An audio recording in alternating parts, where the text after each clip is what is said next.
ابھی حال ہی میں ہمارے پرائم منسٹر صاحب نے جو ہے بلوچستان کا دورہ کیا اور سپرویژن کی کچھ ریلیف پروگرامز کی، تو تھرو آؤٹ پاکستان جہاں پر بھی سیلاب کی وجہ سے لوگ متاثر ہوئے ہیں، وہاں پر سپیریئر اتھارٹیز کو، جیسے پرائم منسٹر صاحب ہیں اور ہمارے دیگر جو فیڈرل منسٹر صاحبان ہیں، یا پھر پرائم منسٹر صاحب خود اور ان کے ایڈوائزرز جو ہیں، وہ ان علاقوں کو وزٹ کریں، ریلیف پروگرامز کو سپروائز کریں، اور جہاں جہاں پر انہیں ڈیفالٹرز نظر آتے ہیں کہ وہ ریلیف پروگرام کو صحیح طریقے سے لیڈ نہیں کر رہے ہیں، لوگوں کو ریلیف نہیں دے پا رہے ہیں، اور ان سے جو ہے کوتاہیاں ہو رہی ہیں، یا وہ سیلاب زدگان کو نظر انداز کر رہے ہیں، تو ان کے خلاف سخت سے سخت ایکشن لیں، تاکہ وہ اپنی غلطی کے اوپر پشیمان ہو، اور انہی کے جیسے جو دیگر آفیسرز ہیں وہ اس سے ایک سبق سیکھ کر ایمانداری سے اپنے کام کو سر انجام دینے کی کوشش کریں۔ اس کے علاوہ جس چیز کی ضرورت ہے وہ ہے این ڈی ایم اے اور پی ڈی ایم اے کو انہینس کرنے کی۔ نیشنل ڈیزاسٹر مینجمنٹ اتھارٹی یعنی کہ این ڈی ایم اے کا اور پروونشل ڈیزاسٹر مینجمنٹ اتھارٹی یعنی کہ پی ڈی ایم اے، ان کی ذمہ داری ہوتی ہے ڈیزاسٹر کے سچویشن میں لوگوں کو ریلیف پروگرامز دینا، لوگوں کی ریلیف کے لیے اقدامات کرنا۔ تو اگر ان اداروں کو اسٹرینتھن نہیں کیا جائے گا، انہیں انہینس نہیں کیا جائے گا، ان کی کیپیسٹی بلڈنگ نہیں کی جائے گی، ان کو فنڈنگ نہیں کی جائے گی، تو ان کی حالت ایسی نہیں ہوگی کہ یہ زیادہ سے زیادہ ریلیف دے سکے لوگوں کو۔ اگر ان کے ریسورسز لمیٹڈ ہوں گے تو جو ریلیف پیکیجز ہوں گے یا ریلیف کے پروگرام ہوں گے وہ بھی لمیٹڈ ہوں گے۔ پھر ہم ایک ایسے نظام میں رہتے ہیں جہاں پر پھر کربا پروری کا سسٹم آ جاتا ہے، اور بہت سارے جو ضرورت مند ہیں ان تک وہ چیزیں نہیں پہنچ پاتی، بلکہ ایسے لوگوں کے ہاتھوں میں چلی جاتی ہیں جن کو ان چیزوں کی ضرورت بھی نہیں ہوتی۔ تو ان اداروں کو اگر اسٹرینتھن کیا جائے گا، ان کو اگر انہینس کیا جائے گا، ان کو زیادہ فنڈز دیے جائیں گے، زیادہ ماڈرنائز کیا جائے گا، تو یہ اس لائق ہوں گے کہ زیادہ سے زیادہ لوگوں کو جو ہے ریلیف پرووائڈ کر سکے۔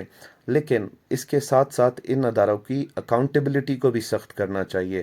جب انہیں زیادہ سہولیات دی جائیں گی تو ان کی اکاؤنٹیبلٹی بھی اسی حساب سے ہونی چاہیے، بالکل جو ہے ان بایاسڈ اکاؤنٹیبلٹی ہو، تاکہ یہ ادارے صحیح طریقے سے کام کر سکیں۔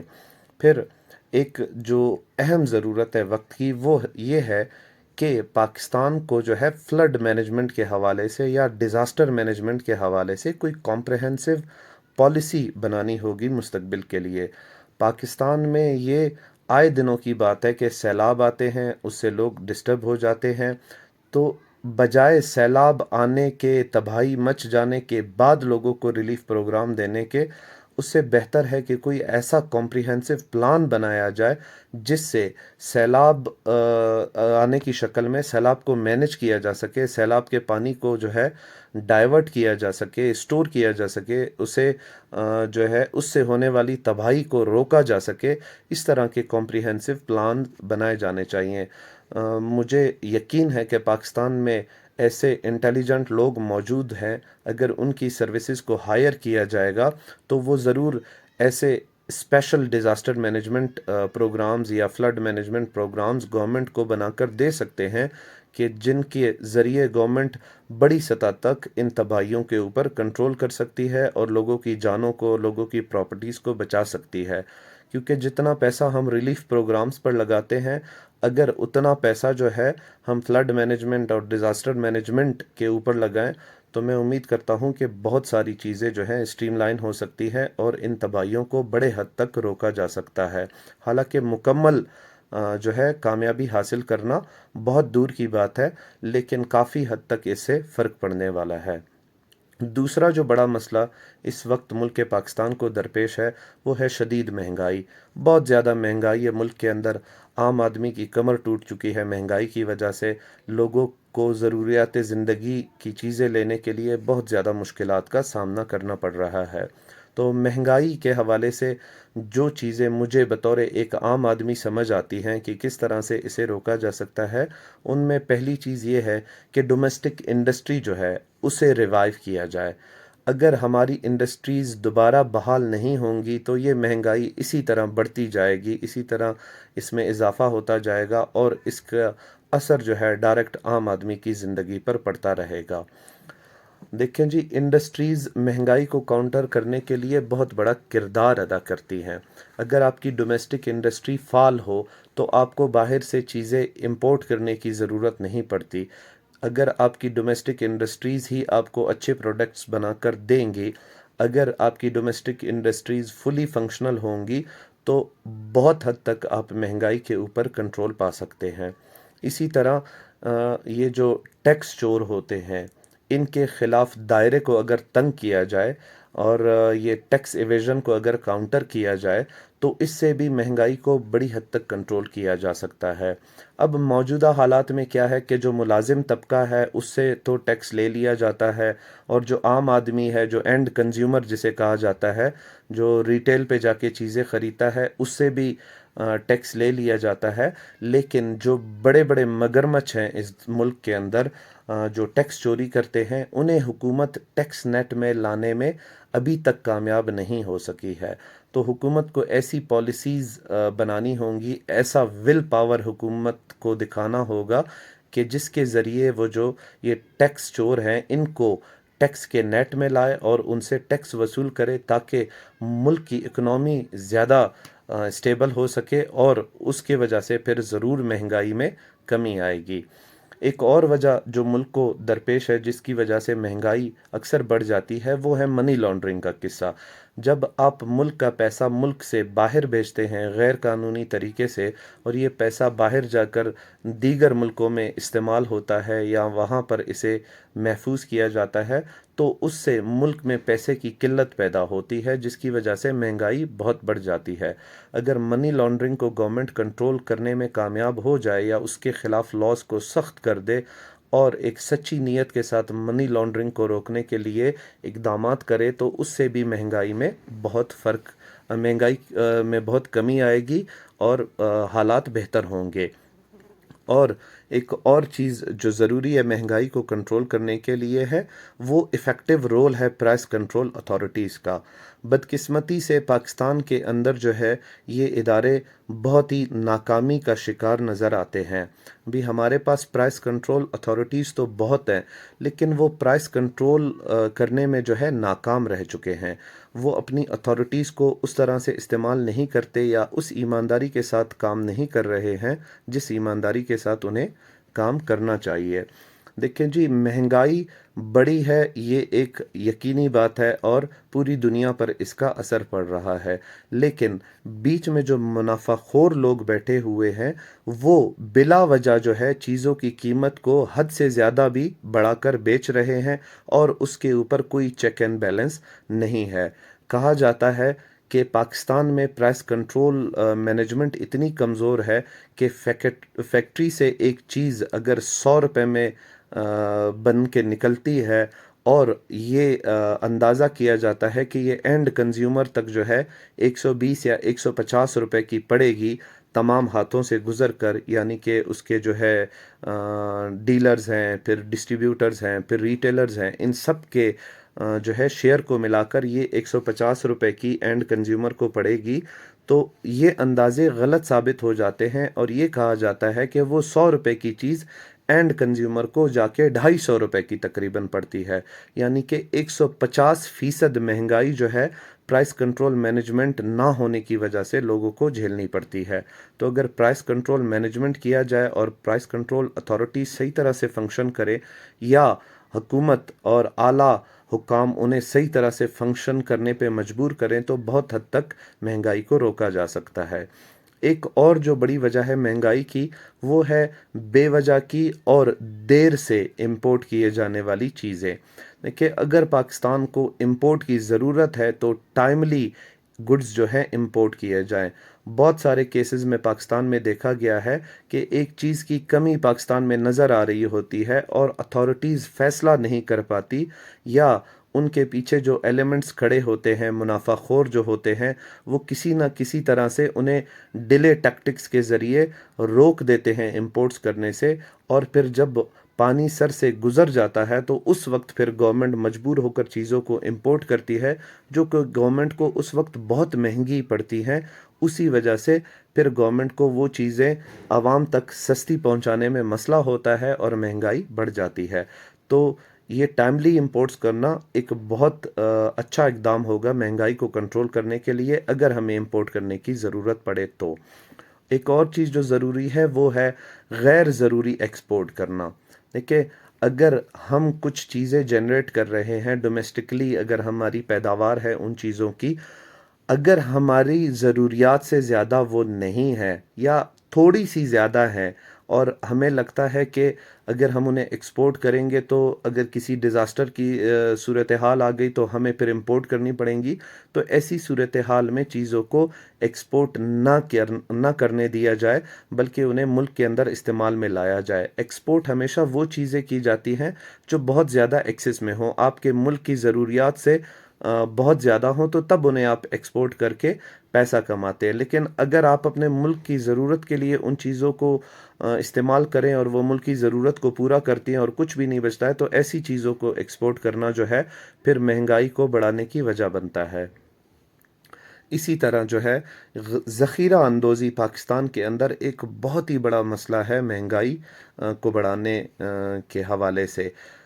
منافع خور لوگ جو ہیں اکثر ان چیزوں کو، جیسے چینی ہو گیا، آٹا ہو گیا اور دیگر جو ضروریات زندگی کی چیزیں ہیں، ان کو اسٹور کر دیتے ہیں، ذخیرہ اندوزی کرتے ہیں ان کی، غیر قانونی طریقے سے ان کو چھپا دیا جاتا ہے، اور گورنمنٹ کو یہ ظاہر کیا جاتا ہے کہ اس وقت ملک میں ان چیزوں کی قلت ہے۔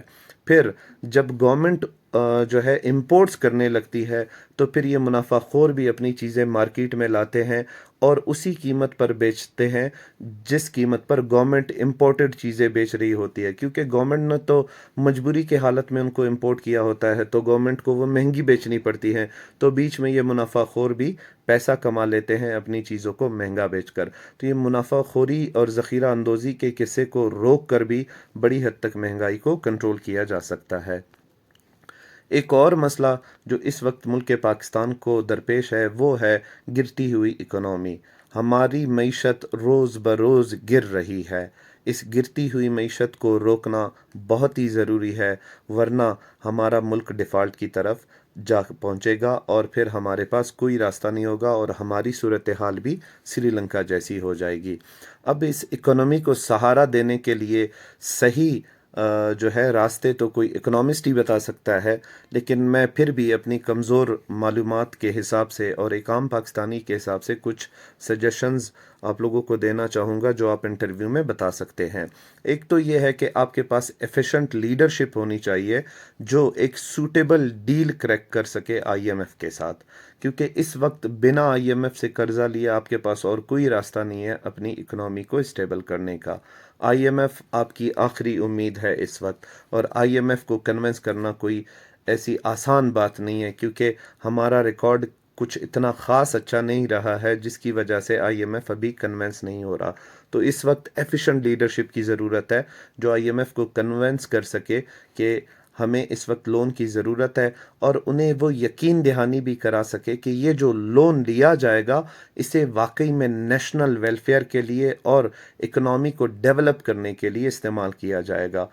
ہماری تاریخ موسٹلی یہ رہی ہے کہ ہم لون تو لے لیتے ہیں لیکن اس لون سے اکنامی کو اسٹیبل کرنے کے بجائے ہماری اکنامی اور زیادہ جو ہے گراوٹ کا شکار ہو جاتی ہے اور نیچے گرنے لگتی ہے اور برے حالات میں چلی جاتی ہے، کیونکہ وہ پیسہ جس طرح استعمال ہونا چاہیے وہ اس طرح استعمال نہیں ہو پاتا، وہ کرپشن کی نظر ہو جاتا ہے اور اس میں اور کئی روڑے اٹکائے جاتے ہیں، تو اس کا کوئی آؤٹ کم نہیں ہوتا، بلکہ وہ ہمارے لیے زیادہ قرضوں کی وجہ بنتا ہے اور ملکی عالمی سطح پر ہمارے قرضے اور بڑھ جاتے ہیں۔ تو جو بھی لون آئی ایم ایف سے لیا جائے اسے جو ہے صحیح طریقے سے استعمال کرنے سے بھی اکنامی کو اسٹیبل کیا جا سکتا ہے اور یقیناً اس سے اکنامی اسٹیبل ہوگی۔ ایک اور چیز ہے وہ ہے ایڈ لینا اپنے ریجنل پارٹنر سے اور سپورٹ کی ریکویسٹ کرنا اوورسیز پاکستانی سے. جیسے عمران خان صاحب نے اپنے دور حکومت میں اوورسیز پاکستانیز کو ریکویسٹ کی تھی تو انہوں نے بڑھ چڑھ کر اپنے پاکستانی بھائیوں کی مدد کی تھی.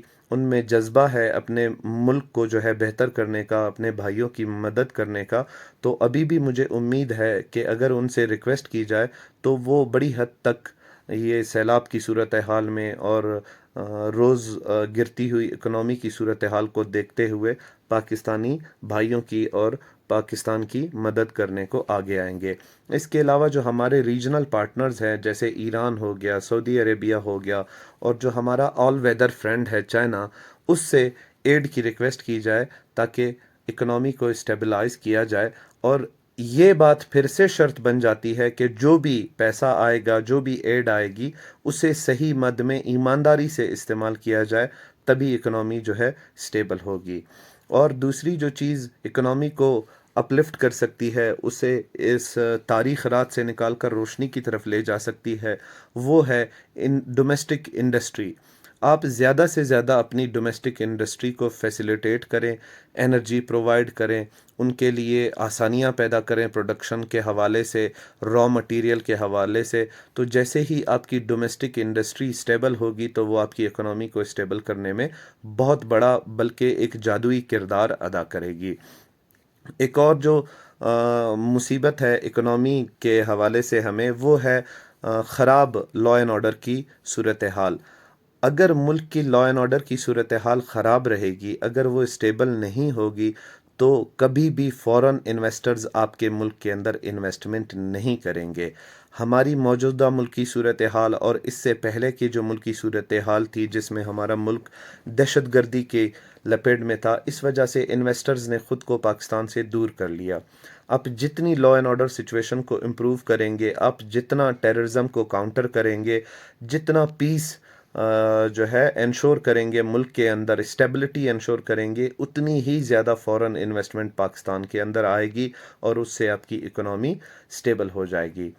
ایک اور جو سیکٹر ہے جو آپ کی اکنامی کو بہت زیادہ سپورٹ کر سکتا ہے، وہ ہے ٹورزم کا سیکٹر.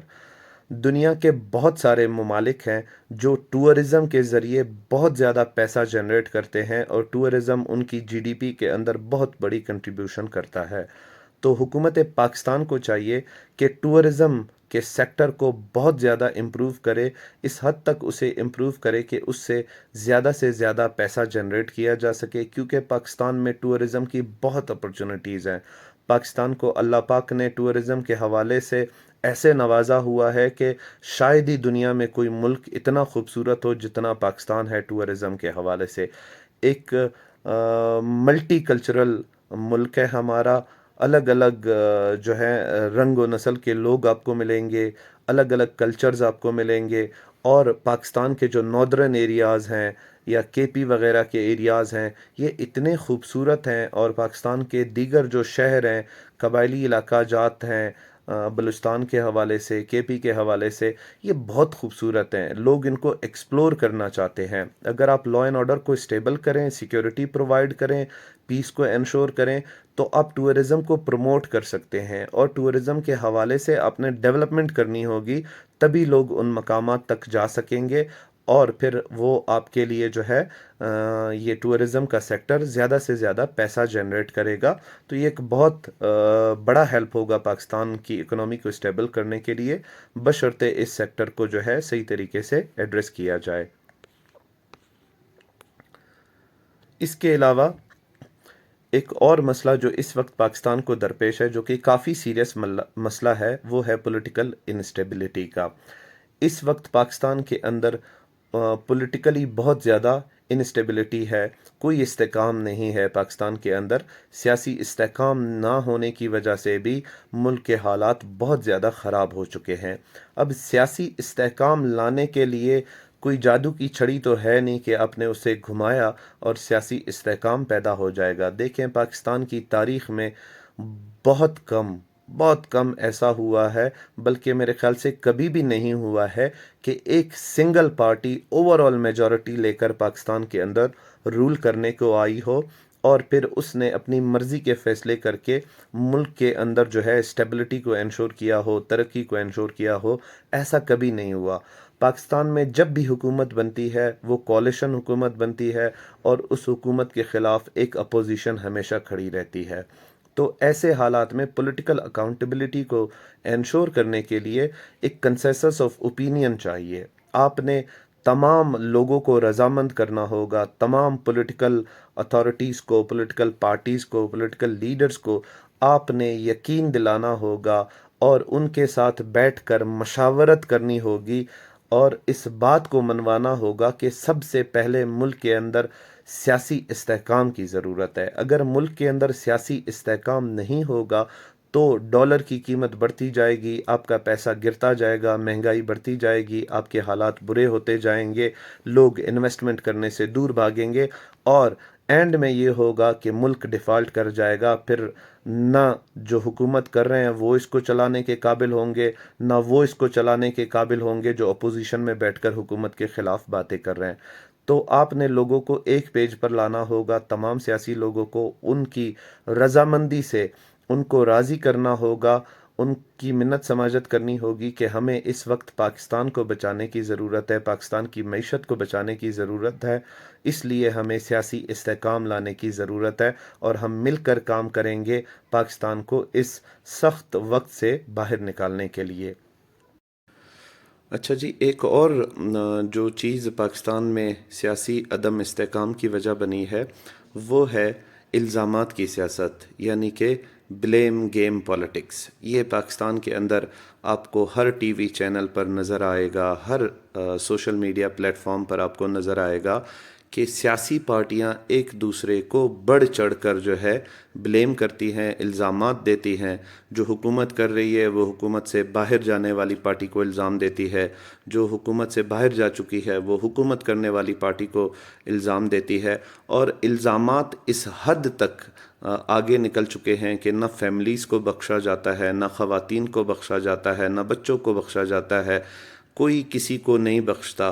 لوگوں کی وائفز کے اوپر بھی باتیں کی جا رہی ہیں، لوگوں کی بہن بیٹیوں کے اوپر بھی باتیں کی جا رہی ہیں، زندہ لوگوں کو بھی بلیم کیا جا رہا ہے، مردہ لوگوں کو بھی بلیم کیا جا رہا ہے۔ تو یہ اس وقت کی صورتحال ہے۔ اگر یہ صورتحال نہ ختم کی گئی، اسے امپروو نہ کیا گیا، اس بلیم گیم پالیٹکس کو، یہ جو الزامات کی سیاست ہے، اسے نہ روکا گیا، تو یقین کریں کہ پاکستان کے اندر کبھی بھی سیاسی استحکام نہیں آئے گا۔ پاکستان اسی طرح سیاسی عدم استحکام کا شکار رہے گا۔ جب تک آپ سیاسی استحکام نہیں لائیں گے پاکستان کے اندر، آپ پاکستان کو ترقی یافتہ ملک بنا ہی نہیں سکتے، کیونکہ یہ طریقہ چلتا رہے گا۔ جو پارٹی حکومت میں ہوگی اسے جو ہے اپوزیشن الزامات دیتی رہے گی، اور جب وہ حکومت سے نکل کر اپوزیشن میں آئے گی تو وہ پھر آنے والی پارٹی کو الزامات دیتی رہے گی۔ اس طرح کی سیاست کو، اس امیچور پالیٹکس کو ختم کرنا ہوگا پاکستان سے، تبھی پاکستان کے اندر استحکام پیدا ہوگا اور سیاسی استحکام آئے گا، اور تبھی ملک پاکستان ترقی کرے گا۔ ہمارے سیاستدان اس وقت ایک دوسرے کے اوپر الزامات لگانے کے علاوہ کچھ بھی نہیں کر رہے ہیں۔ پبلک ویلفیئر کی تو بالکل بات ہی نہیں کی جاتی۔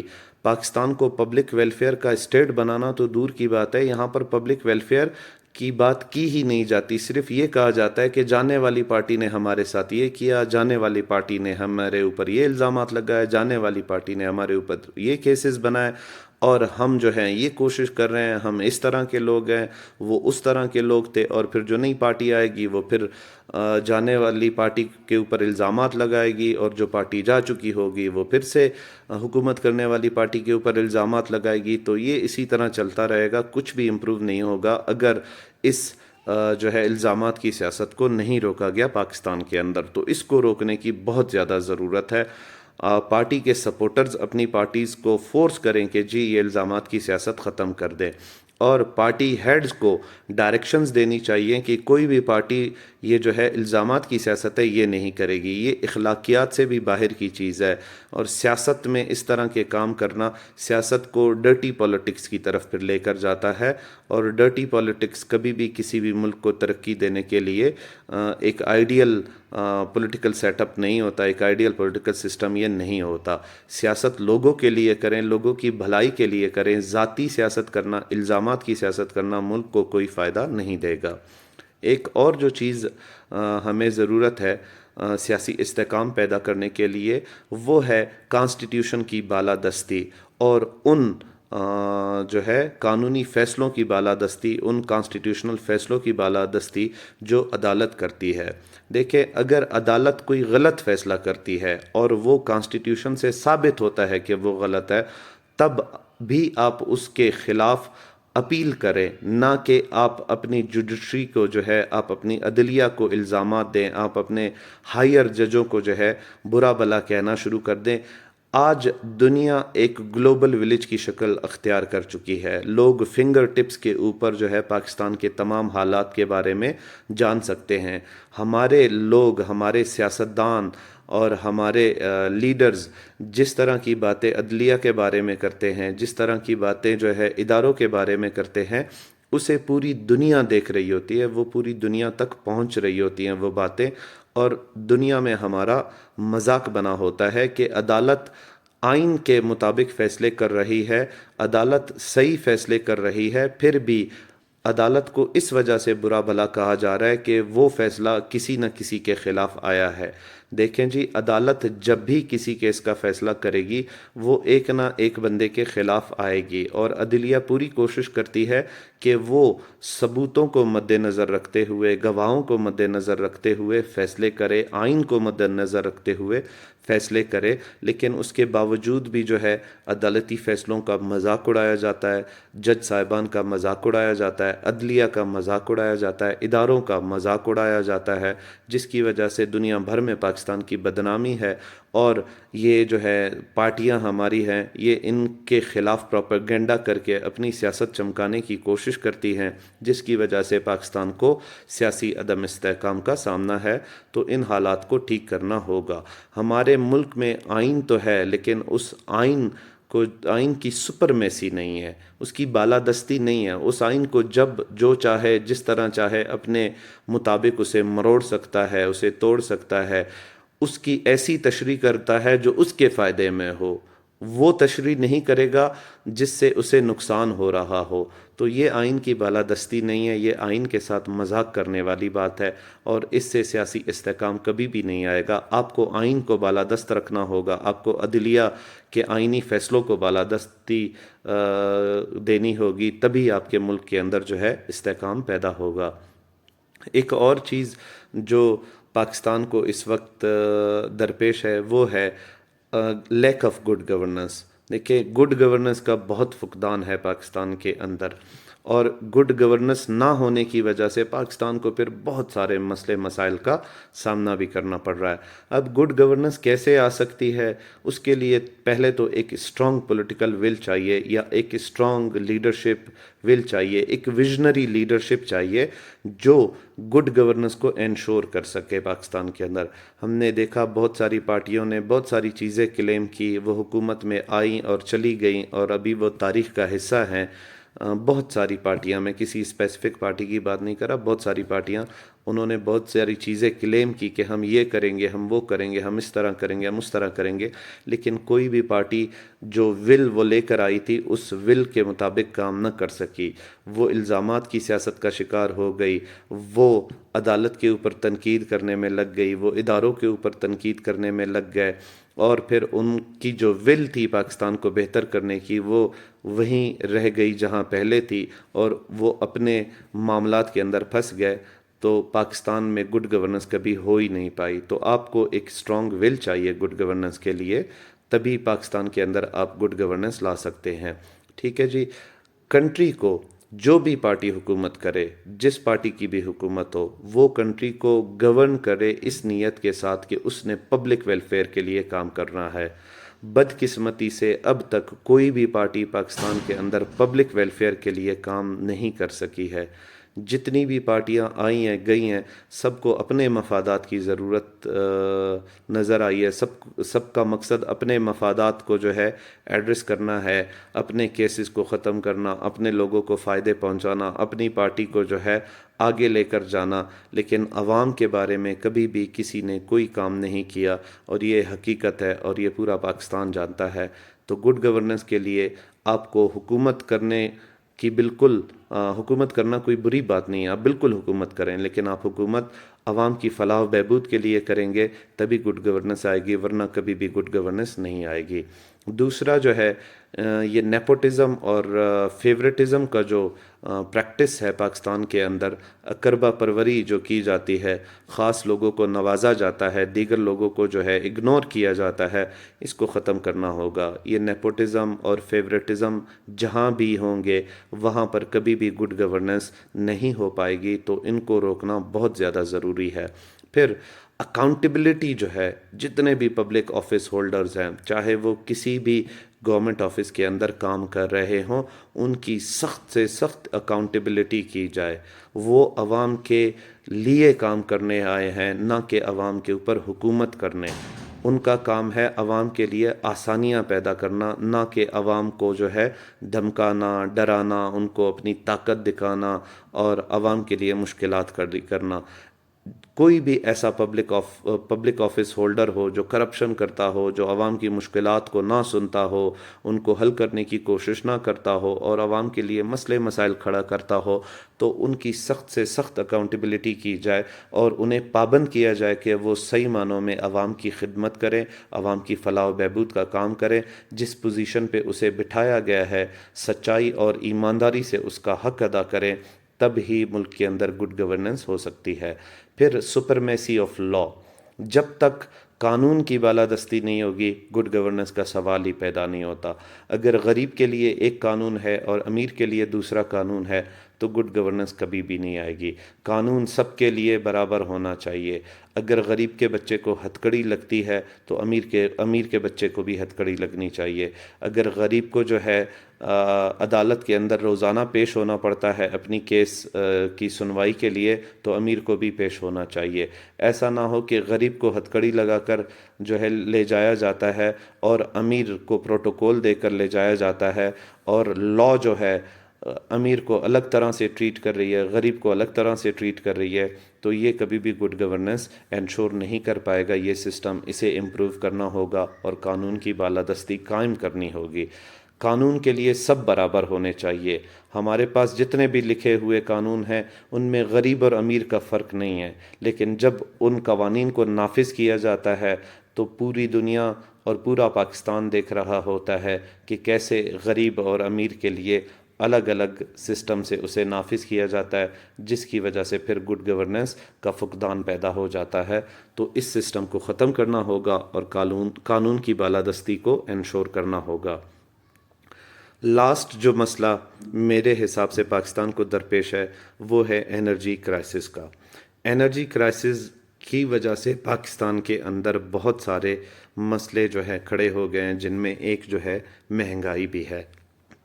دیکھیں، انرجی کرائسس کی وجہ سے ہی آپ کی ملک کی انڈسٹری ٹھپ ہو چکی ہے. انرجی کرائسس کی وجہ سے ہی آپ جو ہے انرجی کو روز بروز مہنگا کرتے جا رہے ہیں، جس کی وجہ سے جو چلنے والی انڈسٹری ہے اس کی پروڈکشن کی کاسٹ بھی بڑھ رہی ہے اور پھر وہ اینڈ کنزیومر کے لیے مہنگائی کا سبب بن رہی ہے. تو انرجی کرائسس کو ٹیکل کرنے کے لیے گورنمنٹ کو چاہیے کہ وہ زیادہ سے زیادہ انویسٹمنٹ کرے انرجی سیکٹر کے اندر. یہ ایک دن میں تو ہونا پاسبل نہیں ہے، لیکن نیت ہونی چاہیے، سچی ول ہونی چاہیے، سچا جذبہ ہونا چاہیے کہ انرجی سیکٹر کو امپروو کرنا ہے، اس کے اندر میکسیمم انویسٹمنٹ کرنی ہے، اسے فعال کرنا ہے. اور جب انرجی سیکٹر فعال ہوگا تو انڈسٹری فعال ہوگی، انرجی سستی ہوگی تو پروڈکشن کاسٹ کم ہوگی، پروڈکشن کاسٹ کم ہوگی اور آپ کی انڈسٹری فنکشنل ہوگی تو مہنگائی میں کمی ضرور ہوگی. پھر آپ کی انرجی کی جو مشینری ہے وہ آؤٹ ڈیٹڈ ہے، اسے ماڈرنائز کرنے کی شدید ضرورت ہے. آپ اپنی انرجی کی مشینری کو ماڈرنائز کر دیں، آپ کے بہت سارے مسائل اس کی ماڈرنائز ہونے کے بعد حل ہو جائیں گے. پھر آپ کا جو ایگزسٹنگ انرجی کا سسٹم ہے اسے اپ گریڈ کرنے کی شدید ضرورت ہے، آپ کی ٹرانسمیشن لائنز کو اپ گریڈ کرنے کی شدید ضرورت ہے۔ یہ آؤٹ ڈیٹڈ انرجی کا سسٹم اور یہ جو تباہ حال ٹرانسمیشن سسٹم ہے، ٹرانسمیشن لائنز ہے، ان کی وجہ سے انرجی کا بہت زیادہ لاس ہو رہا ہے۔ اگر ان کو اپ گریڈ کیا جائے گا تو انرجی کے اس لاس کو روکا جا سکتا ہے، جس کی وجہ سے پھر انرجی کرائسس کے اوپر قابو پایا جا سکتا ہے۔ پھر ایک اور چیز جو کی جا سکتی ہے وہ ہے promotion of public and private partnership. Public private partnership کے ذریعے آپ بہت بڑا چینج لا سکتے ہیں، بہت ساری ڈیولپمنٹ کر سکتے ہیں انرجی سیکٹر کے اندر، اور انرجی کرائسس کو آپ قابو کر سکتے ہیں۔ تو یہ وہ مسائل ہیں جو میرے حساب سے پورے پاکستان کو اور پاکستان کے تمام صوبوں کو، جن میں بلوچستان بھی شامل ہے، یہ مسائل درپیش ہیں۔ یہی بڑے مسئلے ہیں جن کو پاکستان ایڈریس کرے تو بہت کچھ بدل سکتا ہے پاکستان کے اندر، اور پاکستان ایک آئیڈیل اسٹیٹ اور ایک آئیڈیل ویلفیئر اسٹیٹ کی طرح سے ابھر سکتا ہے دنیا کے اندر۔ اگر ان مسائل کو ایڈریس نہیں کیا جائے گا تو حالات اسی طرح رہیں گے۔ ہو سکتا ہے کہ میں نے جو باتیں کی ہیں ان میں بہت سی باتیں ایسی ہو جو پریکٹیکلی پاسبل نہ ہو، کیونکہ میں ایک اکنامسٹ نہیں ہوں، میں ایک پولیٹیکل جو ہے بندہ نہیں ہوں، میں کوئی پی ایچ ڈی نہیں کی ہے میں نے پولیٹکس کے اندر یا پولیٹیکل سائنس کے اندر، نہ ہی گڈ گورننس کے بارے میں بہت جانتا ہوں یا انرجی کرائسس کے بارے میں، لیکن بطور ایک عام پاکستانی مجھے جو چیزیں سمجھ آتی ہیں وہ یہی ہے، اور مجھے لگتا ہے کہ ان کو ایڈریس کر کے ہم بہت ساری چیزوں کو ٹھیک کر سکتے ہیں، اور میرے حساب سے یہ کامن راستے ہیں میری عقل کے مطابق، میرے علم کے مطابق، ان چیزوں کو بہتر کرنے کے اور ان چیزوں کو درست کرنے کے۔ ہو سکتا ہے اس سے زیادہ پریکٹیکل طریقے ہوں، جو ایکسپرٹس ہیں ان کو زیادہ پتہ ہوگا، لیکن انٹرویو کے لیے، کیونکہ میں اس ویڈیو کو بنا ہی اس وجہ سے رہا ہوں کہ ہمارے بی پی ایس سی کے جو اسپیرنٹس ہیں یا دیگر پبلک سروس کمیشن کے جو اسپیرنٹس ہیں، وہ انٹرویو میں اگر اتنی رائے دے دیں تو مجھے لگتا ہے کہ یہ آنسرز کافی ہوں گے۔ میں امید کرتا ہوں کہ اس سے آپ کو بہت زیادہ فائدہ ہوگا، اور اللہ کرے کہ آپ کو انٹرویو میں کامیابی ملے ان آنسرز کی وجہ سے، اس انالیسس کی وجہ سے۔ اللہ آپ کا حامی و ناصر ہو۔ اللہ حافظ۔